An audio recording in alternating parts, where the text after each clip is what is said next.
জ্ঞান জিজ্ঞাসা, জ্ঞান জিজ্ঞাসা। আসসালামু আলাইকুম ওরহমতুল্লাহি ওবরাকাতুহু।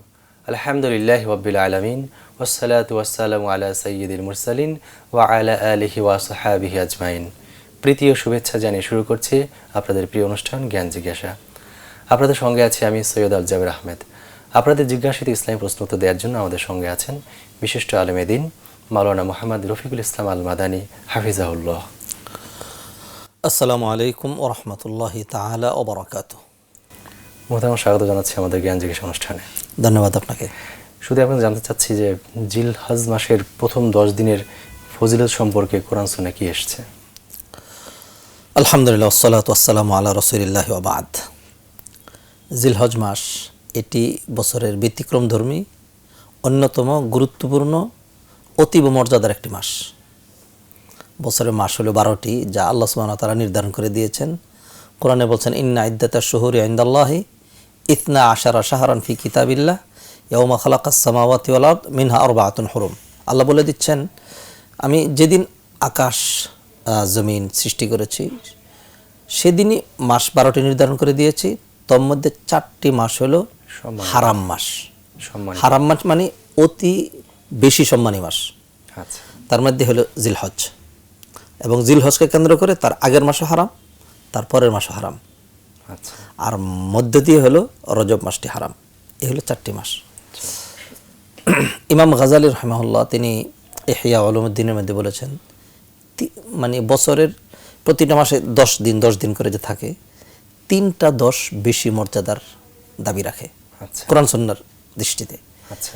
মাহে রমাদানের শেষ 10 আমরা প্রত্যেকেই জানি, যেহেতু শবে কদর রয়েছে। সেখানে জিলহজ মাসের প্রথম 10 দিন, যেহেতু হজের দিন রয়েছে। আর হলো মুহররমের প্রথম 10 দিন, যেহেতু এর মধ্যে আশুরা রয়েছে।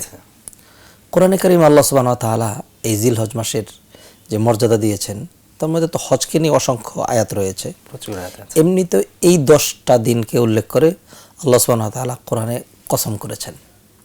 সূরা ফাজরের শুরুতে আল্লাহ সুবহানাহু ওয়া তাআলা বলছেন, বিসমিল্লাহির রহমানির রহিম, ওয়াল ফাজরি ওয়া লায়ালিন আশর। ফজর এবং 10 রাতের 10 দিবসের কসম করে বলছি। জি, প্রশ্ন নিয়ে নেন। আসসালামু আলাইকুম। ওয়ালাইকুম আসসালাম। জি, পরিচয় দিয়ে প্রশ্ন করুন। প্রশ্নটা হচ্ছে, ধরেন 3 জনে মিলে যদি কুরবানি দেয়, একজনের টাকায় যদি ঝামেলা থাকে, তাহলে সেই কুরবানিটা হবে কিনা? 3 জনে মিলে কোরবানি, একজনের টাকায়? মানে 3 জনে যখন মানে শেয়ারে কুরবানি দেয় যারা আর কি, 3 জন 5 জন যারা জি, দেয়, বুঝতে পারছি। যদি একজনের টাকায় ঝামেলা থাকে, তখন টাকাটা হালাল না আর কি, অবৈধ পথে ইনকাম করা হয়েছে, আচ্ছা, সে কোরবানি হবে কিনা বাকিদের, এই তো? সেটা যার টাকাটা জায়েজ আছে সেটাও নষ্ট হয়ে যাবে কিনা কুরবানিটা? আচ্ছা, ঠিক আছে, ইনশাআল্লাহ আপনি আমাদের সঙ্গে থাকুন, আমরা উত্তর দেব। দেখেন, ঠিক আছে।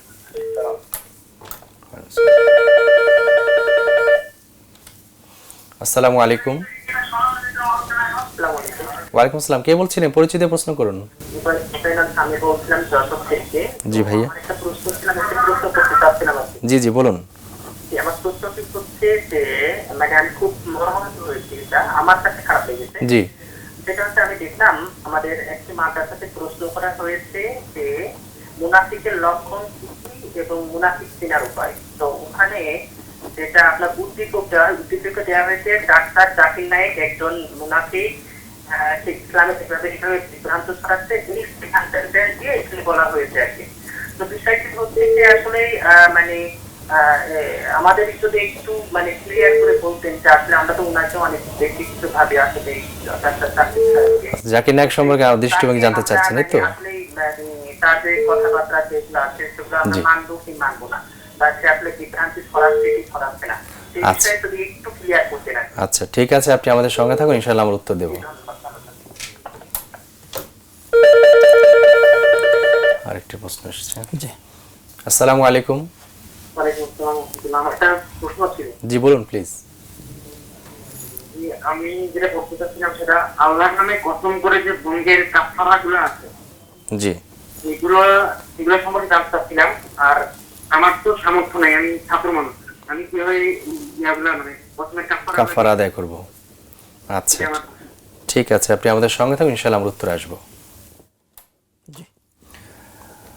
আমরা জি। জিলহজ মাসের 10 জি। দিনের ফজিলত কথা বলছি। আল্লাহ সুবহানাহু ওয়া তাআলা কোরআনে কারিমে জিলহজ মাসে 10 দিনকে নিয়ে কসম করেছেন, তো নিঃসন্দেহে গুরুত্ব বিদায়ী এটি গুরুত্ব।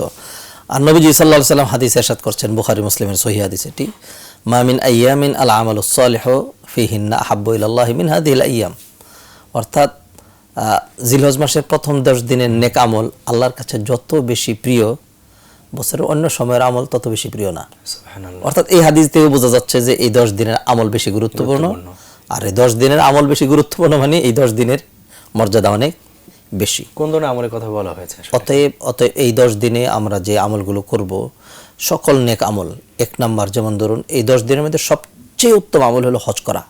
আচ্ছা, হজ তো এখন আমরা চাইলেই করতে পারবো না, যার সামর্থ্য তারা যারা হজে গিয়েছেন এটাকে আমল করে আমরা কামনা করবো আমরা যেন কখনো এদিন হজ করতে পারি। আমরা একটু জি। বলে নিচ্ছি। আসসালামু আলাইকুম। ওয়ালাইকুম আসসালাম, আমি ঢাকা থেকে সাইলা বলছি। জি বলুন, কি প্রশ্ন বলুন? টিভিতে এখন তো রমজানের সময় কিছু শোটা হয় যে দেখেন কোরআন তিলাওয়াত করে, তো এখানে কি মেয়েরা কি কোরআন তিলাওয়াতে এভাবে অংশগ্রহণ করতে পারবে কিনা সেটা জানতে চাচ্ছি। দ্বিতীয় প্রশ্ন হচ্ছে, আমরা এখন শোনা যায় যে মেয়েদের নামাজের সময় থুতনিটা ঢাকতে হবে, সেটা ঢাকতে হবে কিনা সেটা জানতে চাচ্ছি না। থুতুনি? হ্যাঁ থুতনি, জি অর্থাৎ থুতনি ঢাকতে হবে কিনা হ্যাঁ। নামাজে? আর হচ্ছে রাতে ঘুমানোর সময় 21 বার বিসমিল্লাহ পড়লে প্রতি ইচ্ছাকে আল্লাহ সওয়াব লিখেন, লিখতে পারেন ফেরেশতাদের, এটা কি সত্য কিনা? আচ্ছা, আপনি আমাদের সঙ্গে থাকুন, ইনশাআল্লাহ আমরা উত্তরে আসবো। জি আচ্ছা, আসসালামু আলাইকুম। আসসালামু আলাইকুম। জি স্যার, আমরা জিলহজ মাসের জি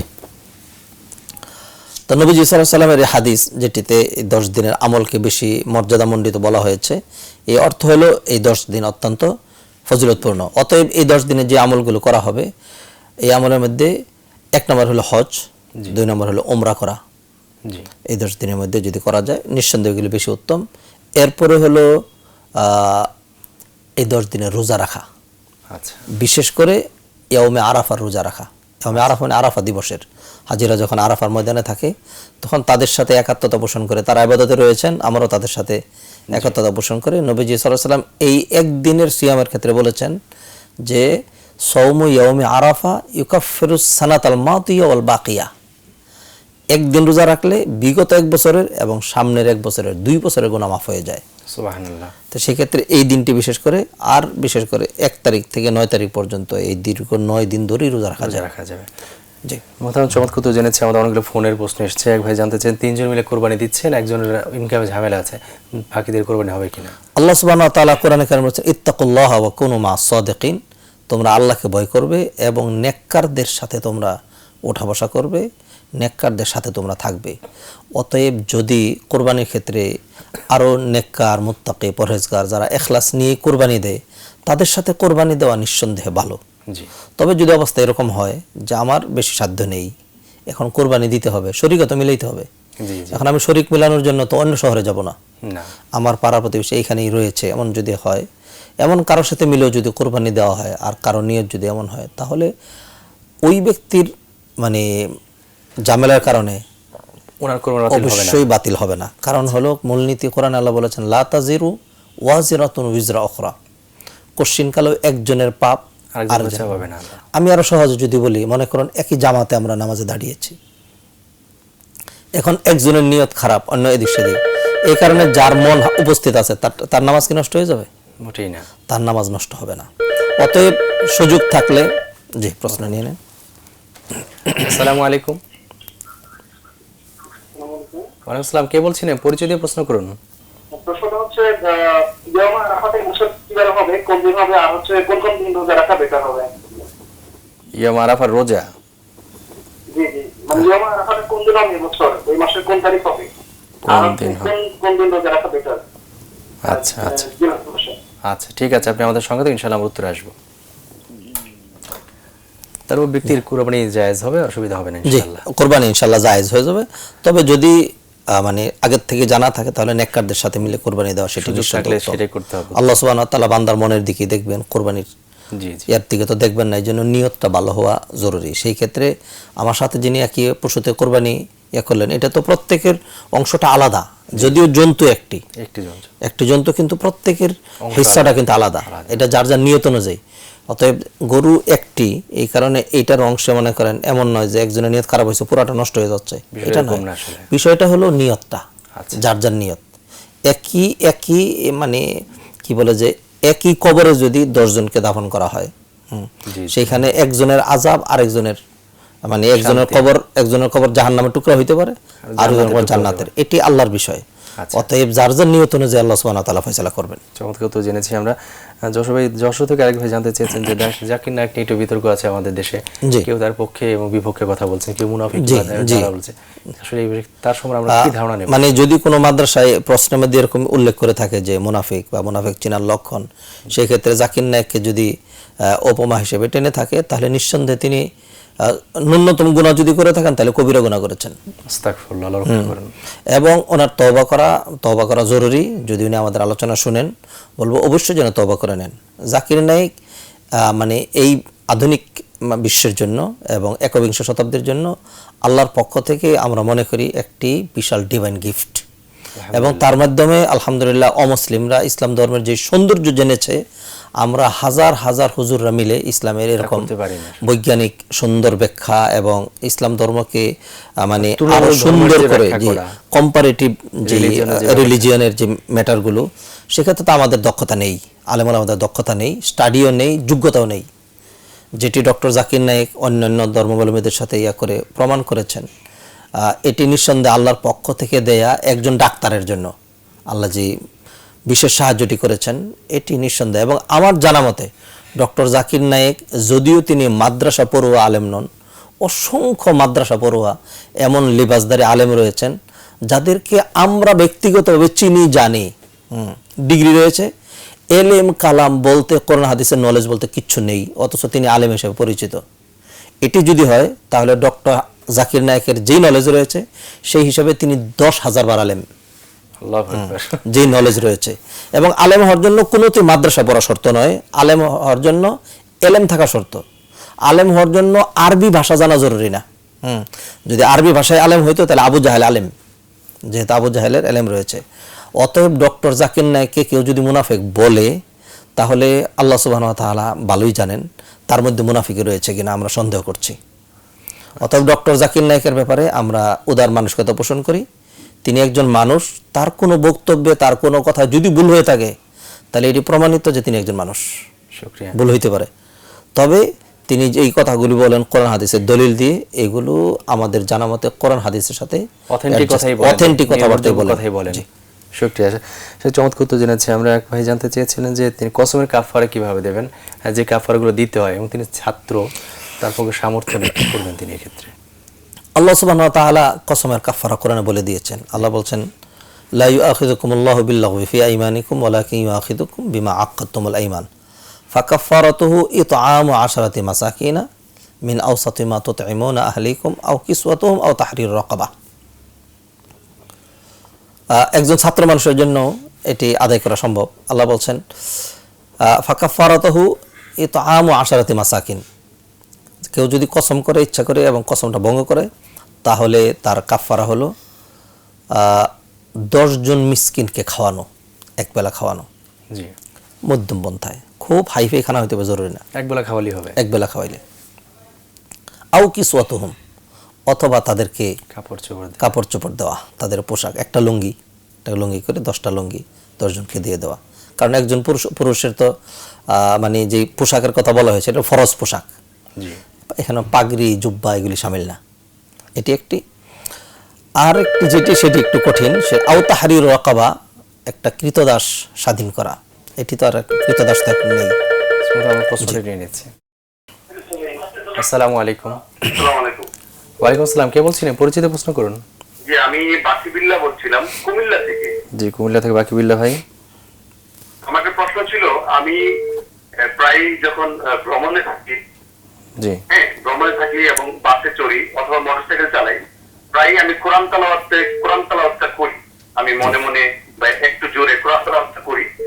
ইতিমধ্যে যদি কোনো কবর সামনে পড়ে, সেই ক্ষেত্রে কোরআন তেলাওয়াত থামিয়ে আমি কি কবরওয়ালাকে সালাম দিব, নাকি আমি কোরআন তেলাওয়াত চালিয়ে যাব? আমার এই একটা কোশ্চেন ছিল। এটা রানিং অবস্থায়, গাড়িতে চলাকালীন অবস্থায়? জি রানিং অবস্থায়, জি রানিং অবস্থায়। জি, আপনি আমাদের সঙ্গে থাকুন, ইনশাআল্লাহ আমরা উত্তর দেব ইনশাআল্লাহ। জি ইনশাআল্লাহ। জি আসসালামু আলাইকুম। দর্শক, দেখছেন আপনাদের প্রিয় অনুষ্ঠান জ্ঞান জিজ্ঞাসা। আমাদের সময় হলো একটা বিরতি নেওয়ার।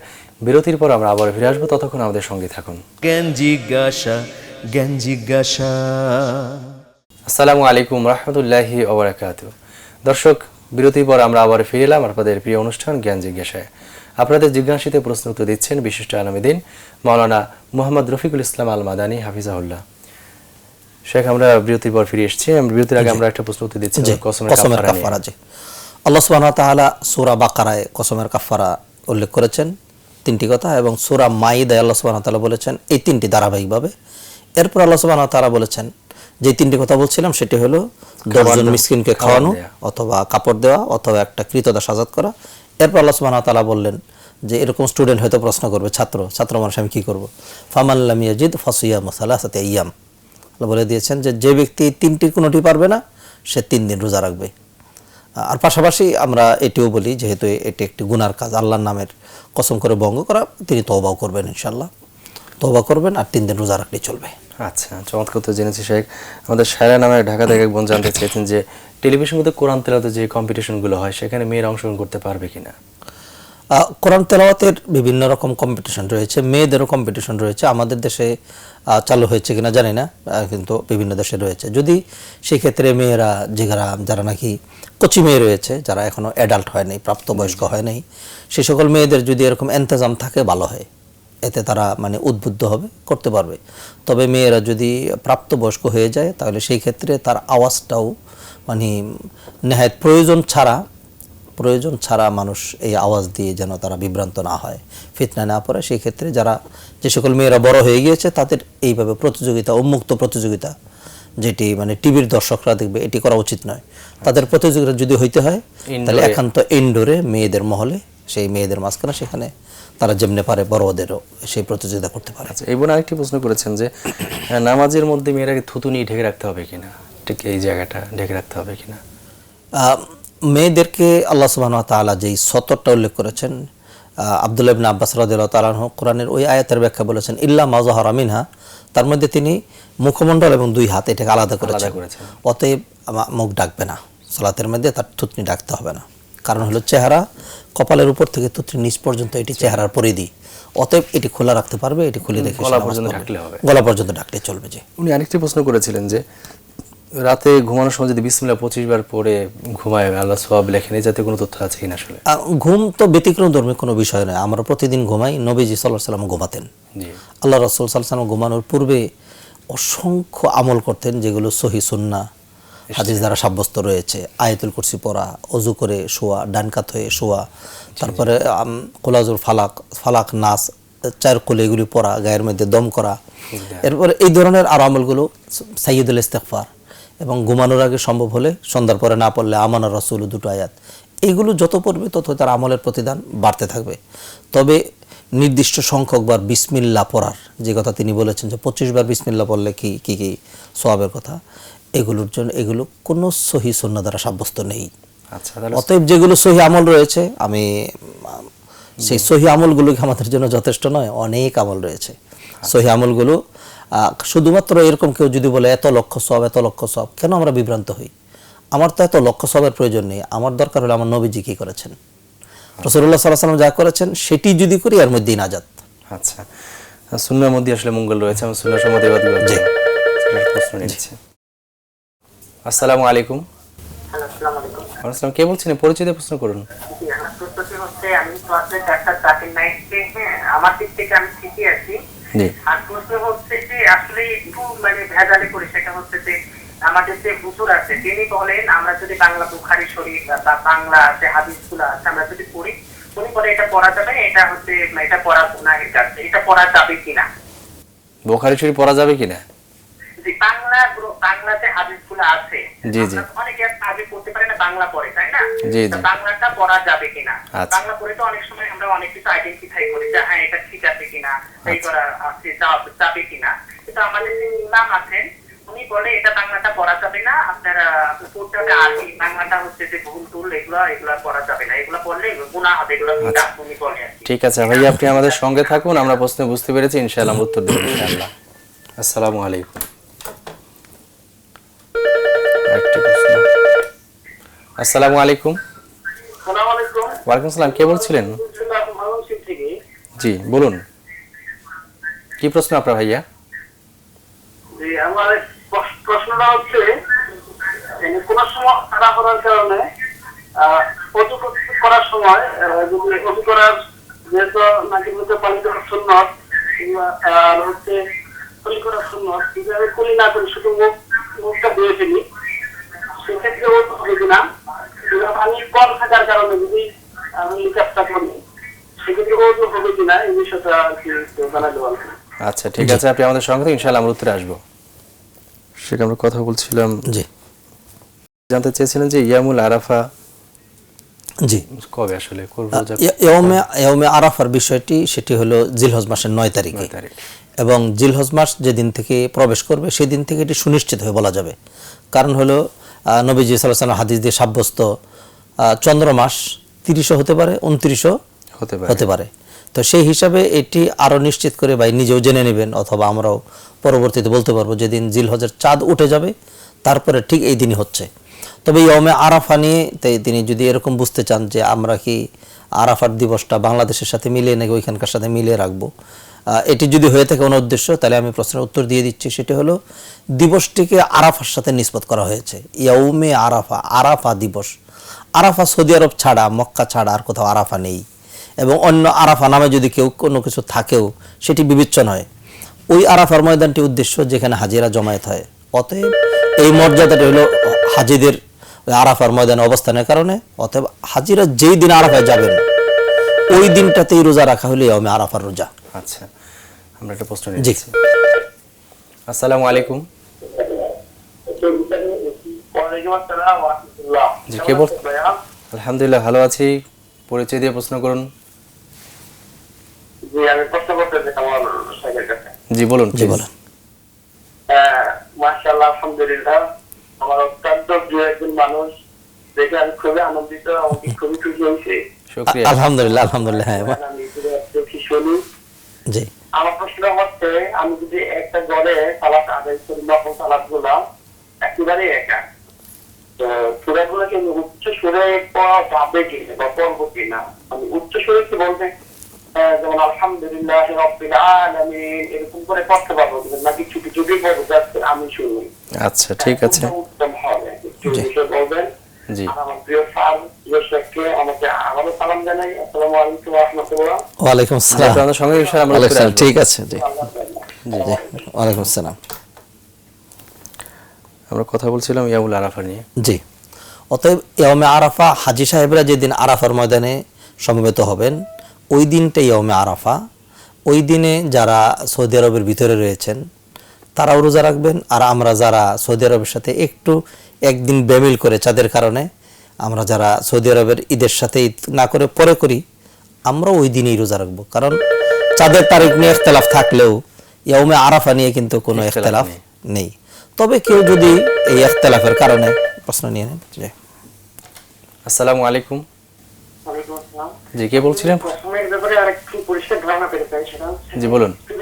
পিতামাতার অধীনে থাকে জি এবং পিতামাতার সামর্থ্যবান, জি কিন্তু এক্ষেত্রে সে পিতামাতার কাছ থেকে সাহায্যটা নিতে চাচ্ছে না, আর্থিক সাহায্য, জি। মিসকিনদেরকে খাওয়াবে। জি এক্ষেত্রে কি সে 3 দিন রোজা রাখাটা তার জন্য ঠিক হবে, নাকি পিতামাতার কাছে সাহায্য নিতে হবে তাকে? আচ্ছা, আপনি আমাদের সঙ্গে থাকুন, ইনশাআল্লাহ আমরা উত্তরে আসছি। এই প্রশ্ন উত্তরটা আমরা নিচ্ছি যে কাফারা নিয়ে আমরা বলছি। জি জি তো যেটি প্রশ্ন করেছে কাফারার ব্যাপারে, এটি তো আল্লাহ সুবহানাহু ওয়া তাআলা শর্ত করে দিয়েছেন, ফামান লাম ইয়াজিদ, কেউ যদি না পারে। এখানে ভাই যেভাবে প্রশ্ন করেছেন এখানে তো তার সাধ্য রয়েছে, এবং পিতামাতার সহযোগিতা তো সে নিবে। জি কারণ হলো সন্তানাদি তো পিতামাতার অধীনে, আর সন্তানের গুনাহ হোক, সে গুনার মধ্যে থেকে যাক, এটা তো পিতামাতা চাবে না। অতএব সে তার পিতামাতার কাছে বলবে। এরপরে যদি কোনো পিতামাতা এমন হয় যে তাকে কোনোভাবে সহযোগিতা করলো না, তাহলে সে রোজা রাখবে। আর যদি পিতামাতা সহযোগিতা করে তাদেরকে বোঝানোর পরে, তাহলে তো হয়েই গেল। চমৎকার উত্তর জেনেছি আমরা। আরেকভাবে বাকিবিল্লা কুমিল্লা থেকে জানতে চেয়েছিলেন যে উনি সফরের থাকা অবস্থায় গাড়িতে চলাকালীন অবস্থায় তিনি কোরআন পাঠ করেন, অর্থাৎ প্রথমত যদি কোনো কবরের দেখা পান, জি। কোরআন বন্ধ করে পাঠ বন্ধ করে সে কবরে সালাম দেবে জি কিনা? যে এই প্রশ্নের উত্তরটি দিচ্ছি, তবে এর আগে ইয়মে আরাফার ব্যাপারে আরেকটি কথা সংযোজন করছি। সেটা হলো যে তবে যারা এই দিন নিয়ে একটু ইখতিলাফ করেন, মানে দ্বিমত রয়েছে, যারা মনে করেন যে ইয়মে আরাফা মানে হলো জিলহজ মাসের 9 তারিখ, জিলহজ মাসের 9 তারিখে কিন্তু হাজিরা আরাফার দিবসে আরাফার ময়দানে একত্রিত হয়ে থাকেন। সেই ক্ষেত্রে আমাদের দেশে অনেক ওলামায়ে কেরাম যারা এই দিবসটিকে জিলহজ মাসের 9 তারিখ মানে আমাদের দেশের 9 তারিখ মনে করেন, হ্যাঁ, তো তারা যদি ওই দিন রোজা রাখে আশা করি তারাও আদায় হয়ে যাবে, মর্যাদা পেয়ে যাবে। তবে যেহেতু জিলহজ মাসের সব দিনেই রোজা রাখার মর্যাদা রয়েছে, সেক্ষেত্রে এর আগের দিন যদি তারা রোজা রাখেন তাহলে তো সমস্যা নেই, হয়ে গেল। অতএব আমি এপ্রিশিয়েট করব সবাইকে যে আমরা আরাফার দিবসে যেন রোজা রাখি। আর যদি এমন হয় যে না আমাদের দেশের 9 তারিখে আমি কাউন্ট করি, যদি এরকম হয় তাহলে তো 8 তারিখ রোজা রাখা যাবে যেদিন হাজিরা থাকেন। আল্লাহ আমাদেরকে তৌফিক এনায়েত করুন, আমিন। জি, এরপরে যে প্রশ্নটা আপনি করেছেন, এই অভ্যাসটি অত্যন্ত ভালো। বাইক গাড়ি চালানো অবস্থায় আমি ব্যক্তিগতভাবে এই আমলটি করি। আজকেও মানে এই প্রশ্নোত্তরে আসার সময় আমি 1 পারার বেশি কোরআন তেলাওয়াত করেছি গাড়িতে বসে। তো তিনি হোন্ডা বাইক চালানোর সময় কোরআন তেলাওয়াত করেন।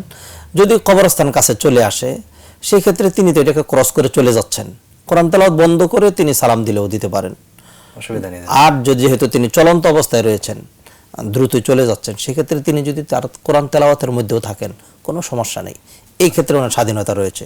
তিনি চাইলে কোরআন তেলাওয়াত বন্ধ করে কবরবাসীদেরকে সালাম দিয়ে অতিক্রম করে তারপরে আবার তেলাওয়াত কন্টিনিউ করতে পারেন, অথবা তিনি চাইলে তেলাওয়াত কন্টিনিউ করে চলেও যেতে পারেন। কারণ হলো গাড়ি দিয়ে যখন চলে তখন তো গুরুস্থানের কবরস্থানের বেশি সময় করা হয় না। আর যেটি কবরবাসীদেরকে সালামের যে বিষয়টি বলা হয়েছে সেটি হলো কবর জিয়ারতে মানুষ যখন এই লক্ষ্যে সেখানে দাঁড়ায়, সেখানে আসে, তখন তাদেরকে সালাম দিয়ে তাদের জন্য মাগফিরাতের দোয়া, নিজের জন্য কিছু ইবরত বা উপদেশ হাসিল করার বিষয়টি। তিনি যেহেতু রাস্তার পাশে দিয়ে চলে যাচ্ছেন, শুধু কোরআন তেলাওয়াত কন্টিনিউ করে যদি চলে যান তাহলে কোনো গুনাহ হবে না ইনশাআল্লাহ।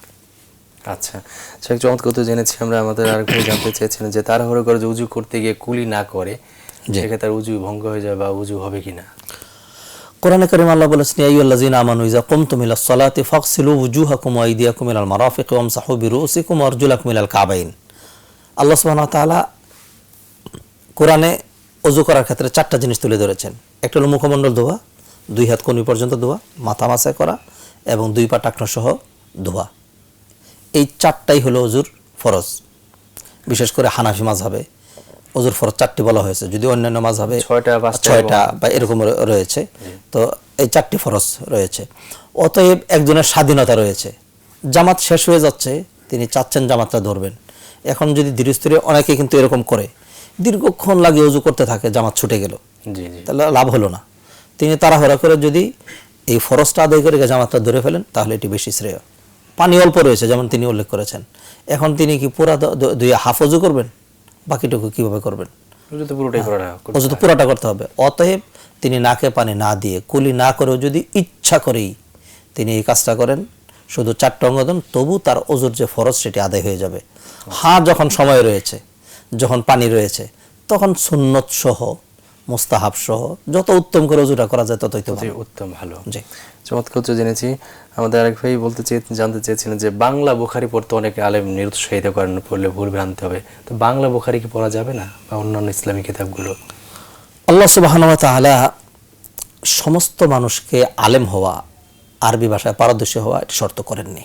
আচ্ছা, আল্লাহ বলেছেন ফালাউলা নাফারা মিন কুল্লি ফিরকাতিন মিনহুম তাইফাতুন লিয়াতাফাক্কাহু ফিদ্দিন। আচ্ছা, এই হলো একটি। অপর দিকে নবীজি সাল্লাল্লাহু আলাইহি ওয়াসাল্লাম বলেছেন তলাবুল ইলমি ফারিদাতুন আলা কুল্লি মুসলিম, প্রতিটা মুসলমানের জ্ঞান অন্বেষণ করা ফরজ। তাহলে এই জ্ঞান অন্বেষণটাকে আরবি ভাষায় হইতে হবে না। আল্লাহ সুবহানাহু ওয়া তাআলা যে ভাষা আমাদেরকে দিয়েছেন, এই ভাষাটা আল্লাহর সৃষ্টি, আমাদের সৃষ্টি নয়। প্রতিটা মানুষ যদি আলেম হওয়া শর্ত হইতো তাহলে না প্রতিটা মানুষ আরবি শিখতেন। আচ্ছা, জি। অতএব যারা এই কথা বলেন যে কোনো মানুষ বাংলায় তর্জমা পড়তে পারবে না, হাদিস পড়তে পারবে না, এটি নিঃসন্দেহে একটি গোঁড়ামির শামিল। এবং এটিকে এমনভাবে কুক্ষিগত করে রাখা যে আমাদের কাছেই থাকতে হবে, এটা আসলে ইসলামী সিস্টেম, এটা ইসলামী সিস্টেম নয়। আমি বরং বলি যে কোরআনের ফার্স্ট থেকে লাস্ট পর্যন্ত বুঝে, সবটার অনুবাদ জানে, সবটার প্রতিটা অর্থ জানে, এমন আলেম বাংলাদেশে কম রয়েছে, খুবই কম। খুবই কম। সূরা কি বলে যে আমপারার যে সূরাগুলো রয়েছে, এমন এমন শব্দ আমরা পড়ার পরেও অনেক সময় ভুলে যাই, যখন সামনে আসে তখন আবার আমাদেরকে অনুবাদ দেখতে হয়। তাহলে আমরাই তো অনেক কিছু জানি না, সাধারণ মানুষ তো আরো সাধারণ মানুষ। বেহাল অবস্থা। অতএব মানে এমন কারো পক্ষে বলা সম্ভব নয় যে আলেম সে সকল হাদিস সব জানে এবং কোরআনের সবটুকুন জানে, এটি জানে না, জি, এগুলি তারা জানে না। তাহলে একজন সাধারণ মানুষ, তার জন্য তো সবটা জানা জরুরি না, মোটেই না। তাই এই বিষয়গুলো জানবে সে, জানবে, এবং সেটি জানার ক্ষেত্রে সে তার বাংলা ভাষার সহযোগিতা সে নেবে। সেই ক্ষেত্রে হাদিসের অনুবাদ যারা করেছেন নিঃসন্দেহে জাহেলরা করেননি, নিঃসন্দেহে আলেমরা করেছেন। আলেমরা করেছেন। কোরআন অনুবাদ যারা করেছেন নিঃসন্দেহে জাহেলরা করেননি, আলেমরা করেছেন। এবং অনুবাদ কেন করলেন আলেম, একটি প্রশ্ন। যদি আরবিতেই যথেষ্ট হয় তাহলে সমস্ত অনুবাদগুলো পুড়িয়ে দিতে হবে, সমস্ত অনুবাদগুলো বন্ধ করে দিতে হবে, কারণ অনুবাদগুলো করাই হয়েছে আলেমদের জন্য না। আলেমরা তো আরবিতেই বুঝেন, সাধারণ পাঠকের জন্য, সাধারণ সাধারণ মানুষের জন্য। অতএব যদি কেউ এটি বলে তাহলে এটি যে একদম মানে বিবেক বহির্ভূত কথাবার্তা, এতে কোনো সন্দেহ নেই। অতএব আমরা অ্যাপ্রিসিয়েট করি প্রতিটা মানুষ তারা কোরআন পড়বেন, কোরআনে অনুবাদ পড়বেন, হাদিস পড়বেন, হাদিসের অনুবাদ পড়বেন। পড়ার পরেও তিনি সব বুঝবেন না, সব জানবেন না, এরপরেও জটিল কঠিন বিষয় যেগুলি থাকবে সেগুলি তারা ওলামায়ে কেরামদেরকে জিজ্ঞেস করবেন। চমৎকার তো জেনেছি আপনার কাছ থেকে। একবার ফেসবুকে জানতে চেয়েছেন যে পিরিয়ড যদি টানা 10 দিনের বেশি থাকে সেক্ষেত্রে কি তিনি নামাজ পড়তে পারবেন কিনা? মহিলাদের এই পিরিয়ড নিয়ে একটু ইখতিলাফ রয়েছে, মতানৈক্য রয়েছে। পিরিয়ডটি অনেকে বলেছেন সর্বোচ্চ সময় হলো 10 দিন। 10 দিনের পরে যদি তাদের এই ব্লিডিংটা কন্টিনিউ হয় তাহলে সেটি আর হায়েজ নয়, মিনস্টেশন না, এটিকে ইস্তেহাজা বলা হয়েছে। তখন তিনি নামাজের সময় হলে ধুয়ে তারপর অজু করে নামাজ পড়বেন, যথারীতি তার নামাজ আর বন্ধ থাকবে না। তবে কোনো কোনো আলেম বলেছেন এই মেয়াদটিকে বলেছেন 15 দিন, 15 দিন পর্যন্ত, অর্থাৎ 15 দিন পর্যন্ত এটাকে হায়েজ বা এটাকে মিনস্টেশন মাসিক ধরা হবে, এরপরে আর এটি ধরা হবে না। আচ্ছা, তো অতএব এটি ইখতিলাফ রয়েছে। যদি কোনো মহিলার এর চেয়ে বেশি হয়, আমরা 10 দিনটাকে প্রাধান্য দিচ্ছি বেশি। 10 দিনের বেশি যদি কারো এরকম কন্টিনিউ হয় তাহলে তিনি তার সালাত বন্ধ করবেন না। তিনি 10 দিনের পরে মানে তার পক্ষে যতটুকু সতর্কতা অবলম্বন করা দরকার সতর্কতা অবলম্বন করে এগুলো পরামর্শ নিতে পারেন যে চিকিৎসার বিষয়তে আলাদা মুক্ত রয়েছে, সেটি তিনি করবেন। আর যতদিন পর্যন্ত এটির সমাধান হচ্ছে না ততদিন পর্যন্ত তিনি এইভাবে নামাজ পড়ে যাবেন। 10 দিন পর হলে তিনি পড়তে পারবেন। চমৎকার জিনিস শেখ। আমরা আরেকবার জানতে চেয়েছিলেন যে তিনি কাজে সফল হচ্ছেন না, তো কাজে সফল হওয়ার জন্য আসলে কি করেন? হৃদয় খান ইউটিউবে জানতে চেয়েছিলেন। কাজের সফলতার জন্য ব্যর্থ হচ্ছেন বারবার, সফলতার জন্য কি করবে আসলে?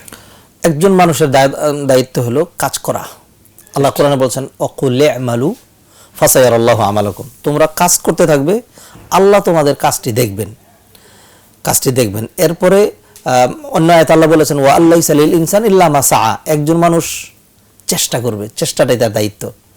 সুম্মা ইউজজাহুল জাযাল আওফা, অতঃপর পূর্ণ প্রতিদান তাকে দেওয়া হবে। আল্লাহ সুবহানাহু ওয়া তাআলা একজন মানুষ চেষ্টা করার পরে কাউকে চেষ্টা ছাড়াই অনেক কিছু দিয়ে দেন। কেউ একবার চেষ্টা করলে দেন, কেউ 10 বার চেষ্টা করলে দেন, আবার কেউ 20 বার চেষ্টা করার পরেও আল্লাহ দেন না। আমার কাজ হলো আল্লাহর উপর ভরসা রাখা, আল্লাহর কাছে ভালো কামনা করা এবং চেষ্টা সাধনা করা। এরপরে যদি না পাই তাহলে বুঝতে হবে যে আল্লাহ আমাকে এই মুহূর্তে এটি দিচ্ছেন না, নিঃসন্দেহে এর মধ্যে আমার জন্য কল্যাণ রয়েছে। অতএব আমি যা কামনা করছি, যার জন্য চেষ্টা করছি, এটা হয়ে যাওয়ার মধ্যেই সকল কল্যাণ, এটি কিন্তু বলা ঠিক নয়। তবে একটি বিষয়, সেটা হলো এই যে কথাটি বললাম, এটা হলো দুনিয়ার বিষয়ে। আখেরাতের বিষয়ে কোনোতেই এটি কল্পনাই করা যায় না।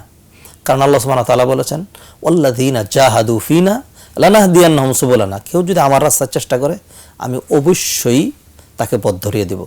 অতএব কেউ যদি একটি নেক আমল করে তাহলে এরকম মনে করার কোনো সুযোগ নেই যে আমি হয়তো এটা সব পাচ্ছি না, নিশ্চিত পাবে। এরপরে তিনি আরো পড়বেন, আল্লাহ আরো দিবেন। কোন আমলকে ইন্নাল্লাহা লা ইউযিউ আজরা মান আহসানা আমালা, যে কোনো ব্যক্তি নেক আমল করবে আল্লাহ তার নেক আমলকে বিনষ্ট করে দিবেন না। এর আগে যেটি বলেছি ছিল দুনিয়ার বিষয়ে। একজন মানুষ হয়তো একটা মানে একটা চাকরির জন্য চেষ্টা করছেন, চাকরিটা হচ্ছে না, নাও হইতে পারে। একজন মানুষ হয়তো একটা বাড়ি করার চেষ্টা করছেন, বারবার চেষ্টা করছেন, হচ্ছে না, নাও হইতে পারে। যা পাবো তাতে শুকরিয়া আদায় করতে হবে। জি, চমৎকার তো জেনেছি। শেখ আরেকটু ভাই জানতে চেয়েছিলেন যে নফল সালাত যখন তিনি পড়বেন তখন সূরাগুলো কি উচ্চ স্বরে পড়বেন না নিম্ন স্বরে পড়বেন? আসলে নফল সালাতের সুন্নত হলো আস্তে আস্তে পড়া, উচ্চ স্বরে না পড়া। তবে যদি এমন আওয়াজ হয়, হালকা আওয়াজ যেটি নিজে শুনলো, অথবা মাঝে মধ্যে যদি একটু উচ্চস্বরে পড়ে তাহলে সেটি সমস্যা নেই। তবে কন্টিনিউয়াস নিয়মতান্ত্রিকভাবে নফল নামাজে উচ্চস্বরে পড়া এটি চালু করার কোনো সুযোগ নেই, এটি সুন্নাহ পরিপন্থী। সুন্নাহ থেকে জি, সেখানে এটি একটা সুন্নাহ, প্রশ্ন জি। করতেন। আসসালামু আলাইকুম। ওয়ালাইকুম আসসালাম, কে বলছিলেন? পরিচিত প্রশ্ন করুন। আমার একটা প্রশ্ন জানার ছিল। জি জি, বলুন বলেন। প্লিজ। প্রশ্নটা হচ্ছে বিতিরের নামাজ যে এক রাকাত, ওটা কি সহি? কোন হাদিসে আছে? আচ্ছা ঠিক আছে, জি। আপনি আমাদের সঙ্গে দিন, ইনশাআল্লাহ আমরা উত্তর দেব। আমাদের এক শাইলানো আরেক বোন জানতে চেয়েছিলেন যে বাবা সুদি ব্যাংকে ডিপোজিট করেছেন, সেই ডিপোজিটে তিনি তাকে নমিনি বানিয়েছেন, তার কোনো গুনাহ হচ্ছে কিনা যদি তিনি এটা চাচ্ছেন না। আল্লাহ সুবহানাহু ওয়া তাআলা আমাদেরকে বলেছেন তাআওয়ানু আলাল বিররি ওয়াত তাকওয়া ওয়ালা তাআওয়ানু আলাল ইসমি ওয়াল উদওয়ান। নেক কাজে একজন আরেকজনকে সহযোগিতা করবে, পাপ কাজে কেউ কাউকে সহযোগিতা করবে না। সেই ক্ষেত্রে মানে বাবা তো জান্নাতের মধ্যবর্তী দরজা, হাদিসে বলা হয়েছে। আমার বাবা কোনো একটা পাপে জড়িয়ে যাবে, সেই ক্ষেত্রে আমার ভূমিকা থাকবে না? সেই ক্ষেত্রে বাবাকে ভালোবাসা দিয়ে, শ্রদ্ধা দিয়ে, মায়া দিয়ে, অনুরোধ করে বুঝিয়ে, বাবা এটি পাপের কাজ, এটি জাহান্নামের কাজ। আমরা অনেক সময় মনে করি যে বাবা মাকে অথবা বড় ভাইকে তাদেরকে মনে দিনের কথা বলা যাবে না। অনেকে তো এমন লজ্জা, মানে সালামও দেয় না, সেটি বলতে চাচ্ছিলাম যে মাকে কি করে সালাম দেব। হ্যাঁ, এই ধরনের লজ্জাটা ত্যাগ করতে হবে, এটা নিন্দনীয় লজ্জা। অতএব এই মেয়ের উচিত হবে সে তার বাবাকে তার সাধ্য মতো বোঝাবে, চেষ্টা করবে। এরপরে যদি বাবা মানে এই পথেই থেকে যায় তাহলে আল্লাহ তো আর তাকে পুলিশ করে বানায় নাই, আর বাবার সাথে তো রূঢ় আচরণ করার কোনো বিধান সুযোগ নেই। বিনয়ের সঙ্গে যতটুকু করতে পারে। তবে এই বোন, যে বোন প্রশ্ন করেছেন, তিনি যদি তার চেষ্টা সাধনা ছাড়া তিনি এটা এভাবে থাকেন তাহলে নিঃসন্দেহে তিনিও গুনাহগার হবেন। আর যদি চেষ্টা করার পরে তার বাবা এখান থেকে ফিরে না আসে তাহলে সে বলবেন যে সর্বশেষে তাহলে আমাকে নমিনি বানায়েন না। আচ্ছা, হ্যাঁ, সেটি বলবেন আর কি। আর যদি এমন হয় যে তাকে নমিনি রেখে দিলেন, এরপরে যদি সুদের কোনো কিছু আসে কখনো, যখন তার সাধ্যে চলে আসবে তখন তিনি সুদটাকে আলাদা করে ফেলবেন, মূলটা নিয়ে নেবেন। চমৎকার তো জেনেছি। শেখ এক ভাই তো একটু আগে জানতে চেয়েছিলেন টেলিফোনে যে বিতির নামাজে এক রাকাত বলা হয়, এটা আসলে সুন্নাতে এসেছে কিনা, হাদিসে এসেছে? বিতরের এক রাকাতের ক্ষেত্রে অসংখ্য দলিল রয়েছে, সহিহ দলিল বুখারী মুসলিমের। জি, আল্লাহ রাসূল সাল্লাল্লাহু আলাইহি ওয়াসাল্লাম বলেছেন সালাতুল লাইলি মাসনা মাসনা, রাতের নামাজ একজন দুই রাকাত করে পড়তে থাকবে। ফাইদা খাশিয়া আহাদুকুমুস সুবহা, কেউ যদি মনে করে যে সকাল হয়ে যাচ্ছে, ফালিইউতির বিরাকাআতিন, তাহলে সে এক রাকাত দিয়ে বেজর করবে। এক রাকাতের কথাই আছে হাদিসের মধ্যে, ফালিইউতির বিরাকাআতিন, এক রাকাত দিয়ে বেজর করবে। আর ভিতরের মানে যদি ভাইকে বুঝিয়ে দিই তাহলে আরো সহজ হয়। সেটা হলো ভিতর মানে হলো বেজুর। এবার ভাই আপনি বলুন 3 বেজুর, 5 বেজুর, 7 বেজুর কি জোর নাকি বেজুর? বেজুরের সূচনাই কিন্তু এক দিয়ে। অতএব বেতরের নামাজ এক রাকাত মানুষ পড়তে পারবে, হাদিস দ্বারা প্রমাণিত রয়েছে। এবং আল্লাহ রাসূল সাল্লাল্লাহু আলাইহি ওয়াসাল্লাম বিভিন্ন রকম বেতর পড়েছেন, 3 রাকাত পড়েছেন, 5 রাকাত পড়েছেন, 13 রাকাত পর্যন্ত তিনি পড়েছেন। তো সুতরাং যে দলিল আমরা উল্লেখ করেছি বুখারী মুসলিমের হাদিস, এই হাদিসের ভিত্তিতে কেউ যদি এক রাকাত পড়ে তাহলে তার এটি শুদ্ধ হবে। জি, আমরা একটা প্রশ্ন নিয়ে নিচ্ছি। আসসালামু আলাইকুম। ওয়ালাইকুম আসসালাম, কে বলছিলেন? পরিচয় দিয়ে প্রশ্ন করুন। আমি সাদা থেকে বলতেছিলাম, আমার নাম তৌহিদ বিশ্বাস। জি, বলুন আপনার কি প্রশ্ন ভাইয়া? শুক্রবার জুমার দিনে গোসলের ব্যাপারে বলতে, মানে আমরা তো এখানে মাইনাস করে বেশিরভাগ সময়। আচ্ছা, প্রচুর ঠান্ডা পড়ে। আচ্ছা, গোসল ছাড়া নিচে ফাঁক করবে, করা যাবে না? আগে যদি গোসল করে আগে করবে। আচ্ছা, জুমার দিনে গোসল করা তাপমাত্রা মাইনাসে আছে, আপনি আমার সঙ্গে, আমরা এখন উত্তর দিচ্ছি ইনশাআল্লাহ। জি, উনি একটা কোন দেশে থাকেন, দেশের নামটা বুঝিনি, উনি প্রচন্ড শীত, বুঝতে পেরেছি। যে সকল দেশে মাইনাস রয়েছে, তাপমাত্রা মাইনাস, সেইখানকার প্রোটেকশন ব্যবস্থা এবং সেইখানকার মানে হিটিং সিস্টেম সেটা তো অনেক বেশি আরো অনেক বেশি উন্নত সিস্টেম। এবং সেইখানে মানুষ 12 মাস গরম পানি দিয়ে, তাদের লাইনে গরম পানি আসে, গরম পানি দিয়ে গোসল করে। সেইখানে গোসল করা আরো বেশি ইজি। আমি এরকম ইউরোপে ছিলাম 10 বছর, প্র্যাকটিক্যাল অভিজ্ঞতা রয়েছে। সেখানে ব্যবস্থাপনা আরো অনেক সুন্দর। তবে জুমার দিনের যে গোসল, এটি নিয়ে উলামাদের 2 রকম বক্তব্য রয়েছে। একদল উলামায়ের কথা হলো, যেহেতু নবীজি বলেছেন গোসলুল জুমাতে ওয়াজিবুন আলা কুল্লি মুহতালিম, প্রতিটা প্রাপ্তবয়স্ক ব্যক্তির জন্য জুমার দিন গোসল করা ওয়াজিব। এই শব্দের কারণে অনেকে বলেছেন ওয়াজিব, বাকিরা বলেছেন যে না, এটা একটি সুন্নত বোঝানো হয়েছে জুমার দিনে। যদি কারো প্রয়োজন না হয় তাহলে তার জন্য গোসল করা সুন্নত। অতএব যদি কোনো প্রতিবন্ধকতা থাকে অথবা যদি অবস্থা এমন হয় যে এমন শীতের দেশ, এমন শীতের জায়গায় রয়েছেন, ধরুন বাংলাদেশে যখন শীত বেড়ে যায়, প্রচণ্ড শীত, আর দেখা গেল যে গরম পানিরও এরকম অ্যাভেলেবেল ব্যবস্থা নাই, তখন এরকম প্রতিবন্ধকতার কারণে কেউ যদি জুমার দিন গোসল না করেন গুনাহগার হবেন না ইনশাআল্লাহ, আচ্ছা, গুনাহগার হবেন না। তবে পড়াটা ভালো আসলে, যেহেতু জুমার দিন বিষয়টি হলো এরকম, যেহেতু সবাই একসাথে হবে, ঈদের দিন বলা হয়েছে, ঈদের দিনে বলা হয়েছে, সেই ক্ষেত্রে এবং মসজিদে যেহেতু যাবে, মসজিদে যাওয়ার সময় তো সাজসজ্জা করে যেতে বলা হয়েছে, ইয়া বানি আদমা খুযু যিনাতাকুম ইনদা কুল্লি মসজিদ। অতএব গায়ের মধ্যে দুর্গন্ধ রয়েছে, আরেকজন কষ্ট পেতে পারে। তবে তিনি যেরকম বলেছেন, যদি আগের দিন গোসল করা থাকে, শরীরের মধ্যে গন্ধ না থাকে, নেহায়েত মানে কোনো সমস্যা না থাকে, তাহলে গোসল ছাড়াও যদি যান, মানুষের কষ্ট যদি না হয়, গুনাহ হবে না ইনশাআল্লাহ। সে প্রসঙ্গ করে জানতে চাচ্ছিলাম, ঈদ জুমার দিনকে বলা হয় ঈদের দিন, গরিবের ঈদের দিন বলা হয়, অনেকে হজের দিনে বলে গরিবের হজের দিন জুমার দিন, কি সত্য কিনা? হজের দিন কিনা এই ব্যাপারে কোনো দলিল আমাদের জানা নেই।